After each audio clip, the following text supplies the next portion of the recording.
요셉의 침묵, 이러한 제목으로 함께 은혜를 나누겠습니다.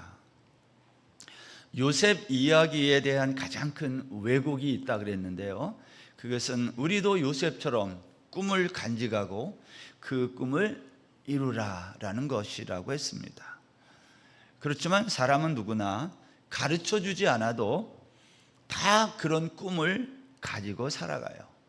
꿈을 가지라고 말 안 해도 다 꿈이 있다, 그 말입니다. 그래서 우리 모두는 다 그 꿈을 이루기 위해 오늘도 열심히 살아갑니다. 우리 가운데 대부분이 높아지려고 하지, 나는 낮아져야 돼, 나는 겸손해야 돼, 그렇게 생각하는 사람은 아마 별로 없을 거예요. 우리는 할 수만 있으면 남보다 높아지려 하고 남보다 더 나은 삶을 살려고 하지, 낮아지고 겸손하려고 다짐하는 사람은 없다는 겁니다. 여러분, 창세기 6장 5절이 우리 인간의 그 모습을 잘 설명했는데요, 여호와께서 사람의 죄악이 세상에 가득함과 그의 마음으로 생각하는 모든 계획이 항상 악할 뿐임을 보셨다.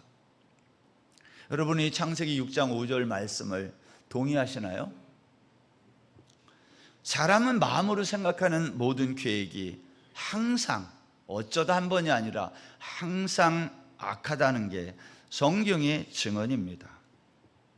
물론 우리 중에 나는 아닙니다, 그런 분들이 있을 것입니다. 사실 여러분, 우리가 어쩌다가 가끔 악하지 항상 악하지는 않다고 생각해요. 그런데 여러분, 가만히 생각해 보면 우리는 늘 나 중심적이고요, 나의 유익을 추구하고 나만을 생각하지, 누군가를 생각하고 누군가를 위해 살려고는 잘 생각하지 않아요. 그걸 인정해야 돼요. 나만 괜찮으면 되고 우리만 괜찮으면 된다고 생각합니다. 가끔 누군가를 위해서 선한 일을 할 때가 있습니다. 그런데 결국 그것도요, 결국 나 때문에 하는 거지 누군가 때문에 하는 게 아니에요. 제가 목회를 열심히 한다고 저는 생각해요, 개인적으로. 근데 제가 목회를 열심히 누구를 위해서 할까요? 여러분들을 위하고 교회를 위하고 하나님의 나라를 위해서 열심히 한다고 생각하실 것입니다. 저도 사실 그렇게 하고 싶어요. 그러나 제 마음 깊은 곳에서는 늘 너를 위해 해라, 너만을 위해서 해 라는 요구가 늘 요동친다는 거예요. 그래서 기회만 되면 나를 자랑하고 싶고 나를 드러내고 싶은 내 안의 요구와 내 안의 그러한 욕망과 갈등하는 거예요. 이게 저의 솔직한 고백이다, 그 말입니다. 그런데 저만 그럴까 하는 거예요. 우리 모두가 그렇다는 거예요. 로마서 7장 21절에 보면 바울 사도가 이런 말을 했습니다. 고백이죠. 그러므로 내가 한 법을 깨달았노니 곧 선을 행하기 원하는 나에게 악이 함께 있는 것이로다. 내 속사람으로는 하나님의 법을 즐거워하되 내 지체 속에서 한 다른 법이 내 마음의 법과 싸워 내 지체 속에 있는 죄의 법으로 나를 사로잡는 것을 보는도다. 그리고 24절에 이렇게 말해요. 오호라, 나는 곤고한 사람이로다. 이 사망의 몸에서 누가 나를 건져내랴. 여러분, 성경의 한결같은 증언은 우리 모두가, 우리 인간이 모두 항상 악하다는 겁니다. 그래서 하나님은 노아 시대에 내가 창조한 사람을 물로 쓸어버리시겠다고 한 거예요. 그런데 그 가운데서 노아를 건지셨어요. 우리는 그 이유를 몰라요. 그런데 성경은 그것을 은혜라고 말해요. 은혜는 이유나 조건이 없이 주어지는 선물 같은 거예요. 내가 너를 사랑하는데 이유가 있으면 나 너 이것 때문에 사랑해, 예뻐서 사랑해, 마음이 착해서 사랑해, 그러면 그것은 사랑이 아니다라는 거예요. 그러나 세상의 사랑은 사람들이 서로를 사랑한다고 말하는데 모두가 이유가 있어서 사랑해요. 성경은 그것은 사랑이 아니라 그래요. 남녀가 죽도록 사랑해서 만나 결혼했는데, 결혼해가지고 서로에게 정말 해서는 안 되는 아픈 말들을 얼마나 서로 주고받는지 알 수 없어요. 그 상처가 평생 잊혀지지 않아요. 그래서 심지어는 도저히 못 살겠다고 갈라서는 거 아닙니까? 이것은 이 세상의 사랑이란 조건적 사랑이다라는 거예요. 여러분, 이유가 없어야 은혜입니다. 마찬가지입니다. 하나님이 우리를 택하시고 믿음을 갖게 하시고 구원에 이르게 하신 것에도 아무 이유가 없어요. 그래서 우리는 그저 그것이 감사한 거예요. 그럼에도 불구하고 사람들은 지금보다 더 많은 것을, 지금보다 더 높은 곳을 향하고 원하고 있다는 거예요. 왜 이렇게 할까요? 이것은 자신이 누구인지 모르기 때문입니다. 하나님은 왜 천지를 창조하시고 그 가운데 에덴 동산을 만드시고 그것에 사람을 거처하게 하시고 생육하고 번성하게 하셨을까? 그리고 그들을 물로 다 쓸어 버리셨다는 거예요. 여러분, 그럴 것 같으면 처음부터 아예 만들지 않으셨어야 되는 거 아닙니까? 왜 만들어 놓으시고 물로 쓸어 버리시냐는 거예요. 여러분, 우리가 하나님의 이와 같은 창조와 구원이라고 하는 이 거대 서사를 이해하지 못하면 오늘 나에게 닥치는 수많은 일들이 설명도 안 되고 이해가 되지 않아요. 왜 하나님 나에게만 이렇게 하십니까? 그렇게 따져본 분 있나요? 이게 다 하나님의 구원과 창조라는 이 거대 서사를 이해하지 못하여 생기는 결과들이에요. 저는 오늘 여러분과 함께 창세기 37장 지난 시간에 이어서 두 번째 이 말씀을 나누면서 제가 살피려고 하는 요셉의 이야기가 그런 거예요. 왜 요셉이 형들의 미움을 받아 애굽에 은 20에 팔려가야 했느냐는 거예요. 도대체 뭐 때문에? 하나님의 창조와 구원이라는 서사를 이해할 때 성경의 이러한 일들, 그리고 우리 각자가 이 땅에서 겪는 수많은 일들이 이해가 되어진다는 거예요. 여러분, 요셉이 살던 시대에는요, 아직 성경이 우리가 가지고 있는 이러한 책으로 만들어져 있지 않던 시대입니다. 때문에 하나님이 자신을 계시하실 때 그때는 친히 말씀하시거나 아니면 천사를 통해서 하시거나 아니면 꿈과 이상을 통하여 말씀하시던 시대입니다. 이게 중요하거든요, 요셉 이야기에서. 왜냐하면 요셉의 꿈이 뭐냐? 이것은 단순히 우리가 지금 꾸는 그러한 꿈과는 질적으로 다른 거예요. 요셉의 꿈은 하나님의 계시의 한 형태라는 겁니다. 요셉이라고 하는 한 개인의 어떠한 장래의 야망과 포부를 가지라고 준 것이 아닌 거예요. 계시라는 말 자체는요, 가리워진 거, 그것을 열어 보인다는 뜻이에요. 따라서 요셉의 꿈을 통해서 우리는 하나님이 어떤 분이신지 그분이 드러내 보이실 때 하나님이 우리와 맺은 언약을 어떻게 이루어 가시는가를 보는 거예요. 요셉의 꿈 이야기는 하나님의 꿈, 하나님이 어떤 분이신지를 우리에게, 우리의 삶을 통해, 정확하게 말하면 요셉이라는 한 사람의 인생을 통해 하나님의 꿈을 드러내 보이신 거다. 그런 점에서 요셉의 꿈은 요셉이 아니라고 했어요. 창세기 37장은요 우리가 야곱의 족보라 그렇게 했어요, 지난 시간에.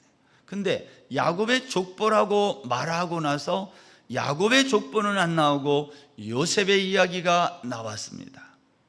이것은 내가 지금부터 야곱의 이야기를 요셉을 통해서 다시 말하겠다, 그런 뜻이라 그랬어요. 그러니까 야곱의 이야기인데 요셉이라는 한 사람을 통해서 다시 말한다는 뜻입니다. 그래서 등장한 이야기가 요셉의 꿈인 거예요. 그런데 그 요셉의 꿈은 요셉의 꿈이 아니라 하나님의 꿈이다라는 거죠. 여러분, 요셉의 꿈을 통해 우리는 하나님의 꿈, 하나님의 계시, 하나님의 뜻이 어떻게 이루어지는지를 보게 될 것입니다. 이런 관점에서 오늘 본문에 나오는 요셉과 야곱과 또 형들 사이에 일어나는 갈등과 반목을 이해하고 접근해야지, 이런 걸 모른 채 이것만 보면 그냥 이 안에서 그냥 단순한 교훈 정도만 얻을 수밖에 없어요. 성경은 그런 얘기가 아닌 거죠. 요셉을 통해서 어떻게 하나님의 뜻이 우리에게 드러나고 있는지를 말하는 책이에요. 자, 그러면 여러분, 형들의 미움을 받는 요셉을 통해서 하나님의 뜻은 어떻게 이루어지게 될까요? 이제 우리가 그것을 오늘부터 살펴보는 거예요. 여러분, 요셉은요 꿈을 꾸기 이전에 이미 형들에게 미움을 받았어요. 두 가지가 있어요. 미움받은 이유가, 첫 번째는 형들의 악행을 아버지 야곱에게 고자질한 거예요. 그래서 미움을 받았어요. 다른 하나는 아버지 야곱의 편애입니다. 편애. 야곱의 편애는 요셉이 입은 채색 옷에 나타났어요. 요셉이 입은 채색 옷은요 아담이 입은 가죽옷, 출애굽기에 대제사장이 입었던 속옷과 같은, 히브리 말이 똑같아요. 캐스넷. 그러한 점에서 요셉이 입은 이 채색 옷은요 죽음을 면케하는 구원의 옷이라는 의미도 있는 거예요. 그런 점에서 여러분, 요셉이 입은 이 채색 옷은 구원의 옷이기도 한 거예요. 그러나 동시에 아버지 야곱의 편애의 증거라는 겁니다. 아무튼 형들이 요셉을 얼마나 미워하고 시기했겠습니까? 그런데 여기에다 요셉이 자신의 꿈 이야기를 형들에게 늘어놓자 형들은 요셉을 더욱 미워하기 시작한 거예요. 여기 지난 주일날 읽었던 말씀 중에 8절에 보면 더욱 미워하더니, 10절에는 아버지가 그를 꾸짖고, 11절에 형들은 시기하되, 이러한 표현들을 보면 이것은 야곱의 집안 분위기가 어떤지를 보여주는 거예요. 서로 미워하고 꾸짖고 갈등하는 모습. 야곱의 집안 분위기는 한마디로 싸늘했다는 거예요. 우리 요즘에 사람들이 이런 말들 싸하다 그러잖아요. 야곱의 집안 분위기는 싸했어요. 그런데 이런 분위기 속에서 야곱은요 눈치 없게 요셉에게 형들이 양치는 세겜에 심부름을 보내서 형들과 양떼들이 잘 있는지 보고 오라고 했다는 거예요. 야곱이 문제 있는 거 아닙니까? 집안의 분위기를 전혀 감지하지 못하고 있는 거예요. 여러분, 말이 심부름이지 헤브론에서 세겜까지는요 지도에 보면 직선거리로 약 80km가 돼요. 만약 요셉이 이 길을 걸어서 갔다고 치면, 여러분, 오늘날같이 길이 무슨 고속도로처럼 쫙 뚫린 게 아니에요. 꼬불꼬불한 길을 갔을까요? 80km지만 실제로는 100km가 좋게 넘는 먼 거리였을 겁니다. 광야 같은 길을 가니까 날이 밝을 때만 걸어가야 했을 겁니다. 아마 그렇게 걸었다면 꼬박 이틀 이상을 적어도 걸어서 가야만 했던 곳이에요. 또 하나, 여러분, 세겜은 어떤 곳입니까? 세겜은 야곱의 아들들이 그 세겜의 남자들을 집단 살인한 장소예요. 그러니까 이런 데 가고 싶겠어요? 무섭지. 야곱의 사람들에게 세겜은 두려움과 불편한 장소였던 거예요. 그런데 야곱은 이곳에 요셉을 보내면서 너의 형들과 양떼들이 잘 있는지 보고 오라고 했다는 거예요. 이게 의미심장한 말이에요. 사지로 내모는 것 같은 거예요. 여러분, 여기 특별히 잘 있는지 보고 오라고 할 때 이 잘 있는지라는 히브리 말이 샬롬이라는 말이에요. 너 형들에게 가서 형들이 샬롬한지 아닌지, 양떼들이 샬롬이 있는지 없는지 보고 오라는 거예요. 오늘 여기 17절에 보면요, 요셉이 아버지의 심부름을 순종해서 세겜에 도착했을 때 형들은 그곳에 없었어요. 17절 보세요. 그 사람이 이르되 그들이 여기서 떠났느니라. 내가 그들의 말을 들으니 도단으로 가자 하더라 하니라. 요셉의 형들은요, 세겜에 있지 않고 도단으로 갔어요. 왜 갔는지는 모르지만. 근데 여러분, 이 도단은 세겜에서 또 북쪽으로 22km 떨어진 곳이에요. 아무 표식도 없는 산과 들이 있는 시골길을 요셉이 걸어가다가 길을 잃고 방황한 것입니다. 다행히 어떤 사람을 만나 형들이 도단으로 이동했다는 소식을 듣게 됐어요. 여러분이 요셉이라면 어떻게 해야 돼요?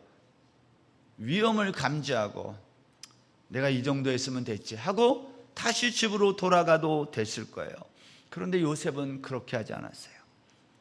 요셉은 기어코 도단에 있는 형들을 만납니다. 이게 요셉이라는 사람의 어떤 모습이죠. 그런데 어렵게 도단에서 만나게 된 형들과의 그 만남이 요셉의 일생을 돌이킬 수 없는 구렁텅이의 길로 들어서게 한 것입니다. 샬롬을 물으러 간 요셉은요, 형들을 만나 샬롬을 잃게 된 거예요. 재밌죠, 여러분? 성경이 샬롬을 물으러 갔다가 요셉은 샬롬을 잃은 거예요. 여러분, 야곱은 요셉을 형들에게 보내면서 내 형들에게 샬롬이 있는지 그거 물으라고 했어요. 그런데 사실은 이 질문은 요셉과 형들 사이에 벌써부터 물었어야 했던 질문이에요.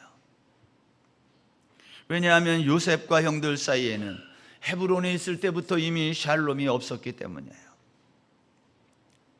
형들과의 사이에서 샬롬이 없는 요셉이 형들에게 가서 샬롬 합니까? 물었다는 게 넌센스예요. 야곱이 요셉을 형들에게 보내면서 이와 같은 샬롬이라고 하는 미션을 준 것을 보면 당시 야곱의 집안 분위기를 추측할 수 있어요.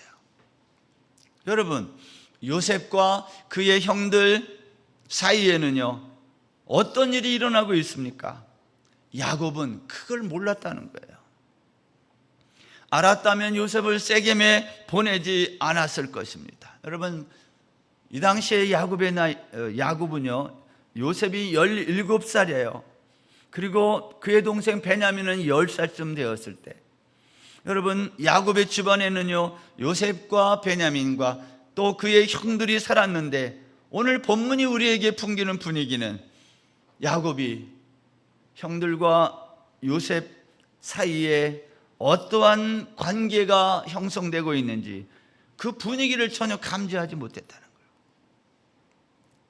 의사소통이 별로 없었다는 거예요. 여러분,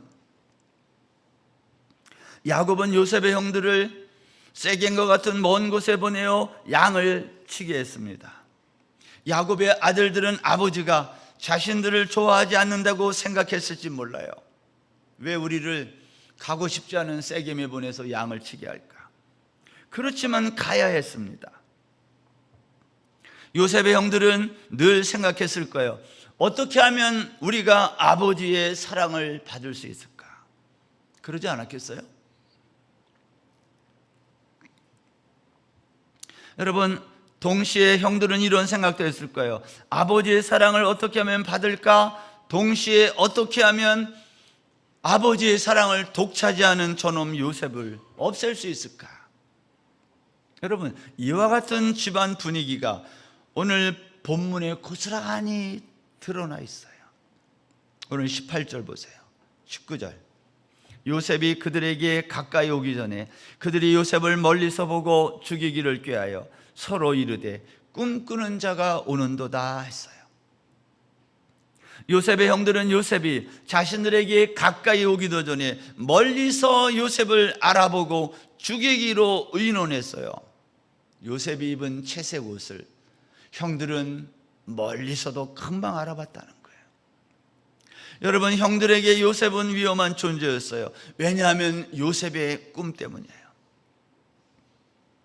여러분, 요셉의 형들은 하나님의 계시였던 요셉의 꿈을 하나님의 꿈이 아니라 요셉의 꿈이라고 생각한 거예요. 그래서 그 꿈을 없애는 방법이 뭐냐? 그것은 요셉을 죽이는 거다. 없애는 거다. 사랑하는 여러분, 하나님의 꿈을 나의 꿈이라고 생각하는 것도 문제지만 하나님의 꿈을 누군가의 꿈이라고 생각하여 그 사람을 미워하고 심지어 죽이려고 하는 형들도 문제라는 거예요. 요셉의 형들은 요셉을 죽여서 그의 꿈이 어떻게 되는지 우리가 보자 그랬어요. 20절에 보면 형들이 요셉을 죽이려고 했던 이유는 요셉의 꿈이 어떻게 되는지 우리가 보자라고 성경이 증언했어요. 그러나 여러분, 이 생각은요 매우 위험한 생각이었어요. 왜냐? 요셉의 꿈은 하나님의 꿈이었기 때문이에요. 다시 말하면 요셉의 꿈을 없애겠다는 것은 하나님을 없애겠다는 말과 같은 말이에요. 그런데 이때 장남 루벤이 등장했어요. 22절에 보면 우리 요셉을 죽이지 말자고 제안합니다. 형제의 피를 직접 흘리지 말고 물이 없는 구덩이에 던지자는 거예요.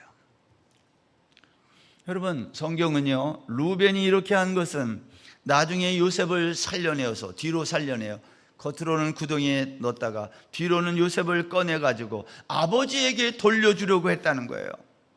생각해 보세요. 루벤은 왜 요셉을 살려주려고 했을까요? 우리가 이미 앞에서 살펴봤지만 루벤은 야곱의 첩 서모 비라를 범했다 그랬어요.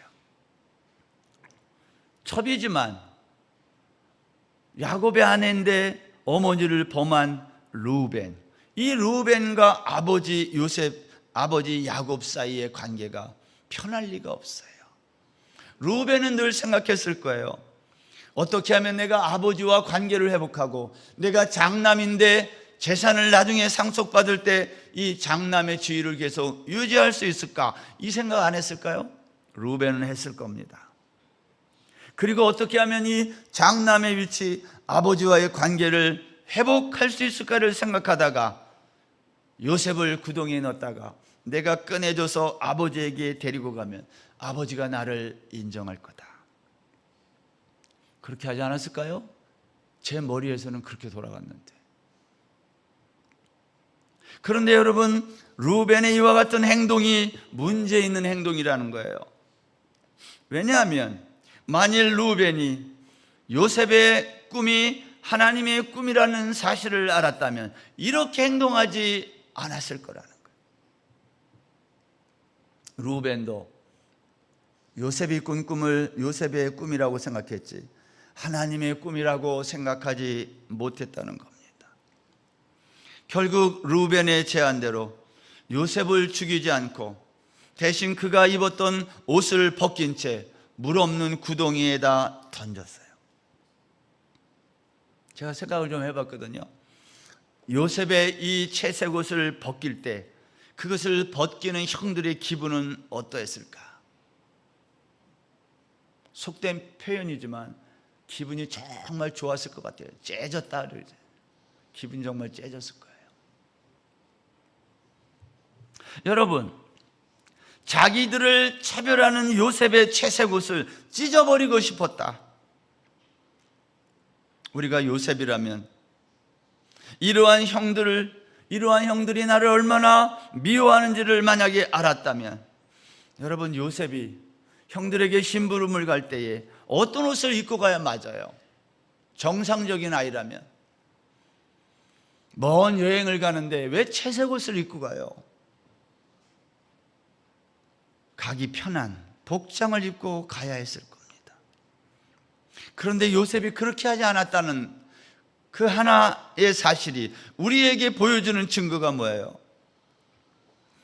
요셉은 형들이 자기를 얼마나 미워하는지를 몰랐던 거예요. 다른 말로 하면 요셉 역시 형들과의 대화가, 의사소통이 별로 없었다는 것입니다. 25절에 보면 요셉을 구덩이에 넣은 후에 형들이 음식을 먹는 장면이 나와요. 여러분, 동생을 죽이려고 했다가 일단 죽이지 말고 구덩이에 던져놓고 형들이 바깥에 나와가지고 구덩이 밖에서 같이 둘러앉아 음식을 먹었다. 여러분, 이 음식은 아마 요셉이 가지고 온 음식이었을 가능성이 많아요. 요셉이 가져온 음식을 둘러앉아 형들이 먹으면서 동생은 구덩이 안에 던져놓고, 이 음식이 맛있었을까요? 이것은 형들과 요셉의 관계가 어떠한 관계인지를 잘 보여줘요. 형들과 요셉 사이에는 형제 우애라는 게 없었다는 거예요. 한마디로 말하면 이 집안은 콩가루 집안이에요. 여러분, 아무리 콩가루 집안이라 그래도 이런 집안이 있을 수 없어요. 그런데 야곱의 집안이 이랬어요. 26절에 보면 네 번째 아들 유다가 등장했어요. 유다는 동생을 죽인다고 무슨 유익이 있느냐고 하면서 대신 이스마엘 상인들에게 요셉을 팔자고 제안합니다. 유다의 제안에 따라 요셉은 이제 은 20에 팔려 애굽으로 갔어요. 성경이 그렇게 증언했어요. 그런데 여러분, 여기 또 한 가지 사실이 있는데 29절에 보면 요셉이 이스마엘 상인들에게 팔려갔다는 사실을 르우벤은 몰랐어요. 그래서 이 사실을 나중에 알고 옷을 찢고 슬퍼하면서 나는 어떻게 해야 할까 하는 르우벤의 탄식이 나와요. 여러분, 어떻게 장남 모르게 동생을 장사꾼들에게 돈 받고 팔 수 있을까요? 이게 야곱의 아들들, 야곱 집안의 분위기라는 거예요. 여러분, 31절부터는 이 사건에 대한 형들의 수습책이 나와요. 야곱의 아들들은 요셉이 짐승에게 잡아 먹혔다는 거짓말을 시나리오로 만들고 염소를 죽여 요셉의 옷에 그 피를 묻히고 아버지 야곱에게 가져간 거예요. 여러분, 이 장면, 또 피 묻은 옷을 가져온 형들, 그리고 그것을 받아보는 야곱을 생각해 보세요. 여러분, 이 장면은요, 야곱이 브엘세바에서 형 에서의 분장을 하고 아버지를 속이고 장자의 축복을 빼앗던 날을 생각나게 하는 장면이에요. 아버지와 형을 속였던 야곱이 이제 그의 아들들에게 또 속는 거예요. 창세기 기자는 아마 그때의 그 일을 기억하면서 이것을 기록했을 것입니다.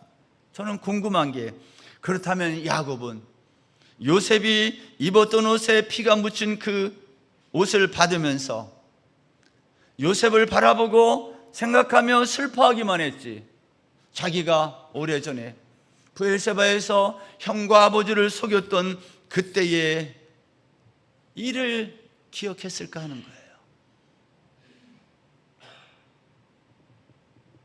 여러분, 인생은 반복하는 겁니다. 그래서 지나온 역사를 통해서 배울 게 많아요. 저는 오늘 이 창세기 37장에 있는 요셉에 관한 이 이야기를 이렇게 쭉 본문을 가지고 여러분에게 설명을 드렸는데, 저는 특별히 이 본문에서 여러분들과 제가 조금 묵상한 한두 가지만 나누고 오늘 말씀을 마치려고 그래요. 그 첫 번째 묵상한 내용은 이거예요. 먼저 형들에게 붙들려서 물 없는 구덩이에 갇혔다가 다시 이스마엘 상인들에게 팔려가는 17살 혈기왕성한 요셉이 오늘 본문에서 형들에 대하여 어떠한 저항이나 반응을 보이지 않았다는 거예요. 17살의 혈기왕성한 요셉이 조용했다, 이게 이상하다 이 말이에요. 죽지 않고서야 이렇게 할 수 없어요. 요셉의 목소리가 창세기 37장에서 들리지 않아요. 형들에게 이런 일을 당하면서 요셉은 침묵했어요. 저는 요셉의 이 침묵을 보면서 생각난 분이 예수님이에요. 예수님은 십자가에 달리실 때 예수님은 침묵하셨어요. 여러분, 채색 옷을 벗긴 채 물 없는 구덩이에 갇힌 요셉의 모습은 옷을 벗긴 채 십자가에 달리신 예수님의 모습과 너무 일치해요. 은 20에 팔린 요셉은 은 30에 팔린 예수님의 이야기와 일치하는 거예요. 요셉의 침묵은 그러한 점에서 예수님의 침묵이에요. 성경은 그것을 미리 말하고 있는 거죠. 그렇다면 여러분, 하나님은 왜 이렇게 요셉의 꿈을 산산조각 내실까 하는 거예요. 이렇게 쉽게 없어질 꿈이라면 왜 꾸게 하셨느냐는 거예요. 이것은 마치 십자가 위에서 엘리 엘리 라마 사박다니 어찌하여 나를 버리십니까 외치시던 주님의 소리를 생각나게 해요. 여러분, 우리가 꼭 기억해야 될 것이 있어요. 우리의 꿈이라고 생각하던 것들이 산산조각이 날 때 비로소 그때 하나님의 꿈이 피어난다는 거예요. 내 꿈이 살아있는 한 하나님의 꿈은 시작하지 않고, 내 꿈이 박살날 때 하나님의 꿈이 피어오르기 시작하는 거예요. 저는 그런 점에서 오늘 창세기 37장에 백미가 있다면, 하이라이트가 있다면 그것은 마지막 36절이라고 생각해요. 36절, 그 미디안 사람들은 그를 애굽에서 바로의 신하 친위 대장 보디발에게 팔았더라. 형들은 아버지를 속이고 아버지 야곱은 슬퍼하지만 창세기 기자는 하나님의 꿈이 끝나지 않았음을 요셉이 애굽의 바로의 신하 친위 대장 보디발에게 팔려졌음을 기록하고 마친 거예요. 이런 말이에요. 이거는 너희들은 이제 이 모든 것이 다 끝났다고 생각하는지 모르지만, 너희들이란 창세기를 읽는 독자들을 말해요. 너희들은 이제 이 모든 것이 다 끝났다고 생각하는지 모르지만 이제부터 나는 하나님의 꿈 이야기를 쓴다, 그 뜻이에요. 여러분, 우리의 꿈이 완전히 사라질 때 하나님의 꿈이 시작되는 거예요. 하나님의 꿈이 이루어지지 않는 것은 나의 꿈 때문이라는 것을 기억하세요.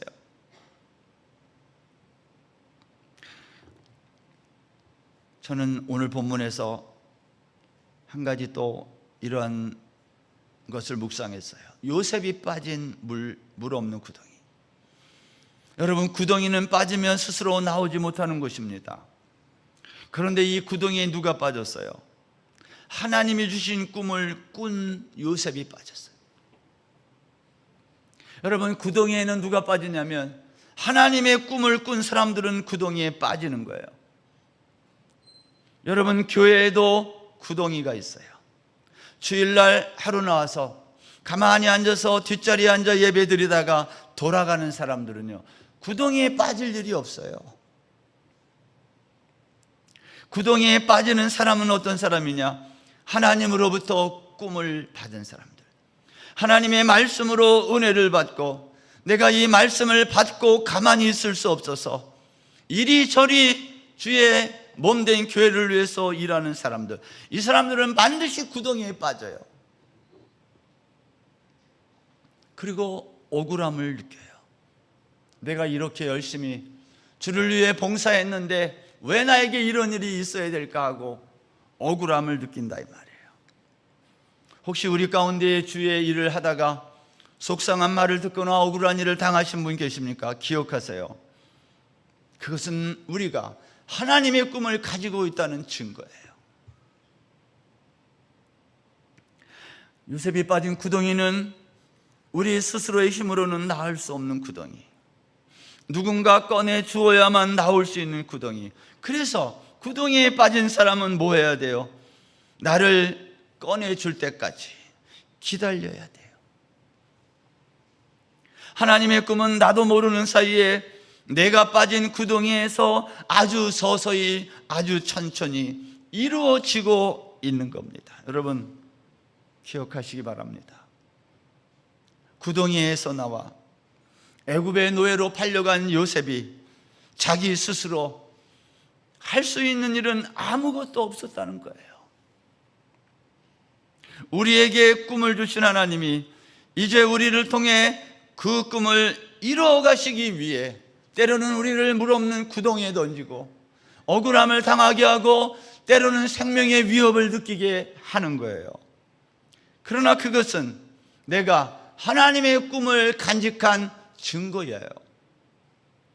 그러니까 절망하지 마시라 이 말이에요. 요셉처럼 구덩이에 빠지셨나요? 아니면 애굽에 팔려 가셨나요? 절망하지 않기를 바랍니다. 살려달라고 소리치지 않아도 됩니다. 요셉처럼 침묵하면 돼요. 왜냐하면 우리의 꿈은 하나님의 꿈이기 때문이에요.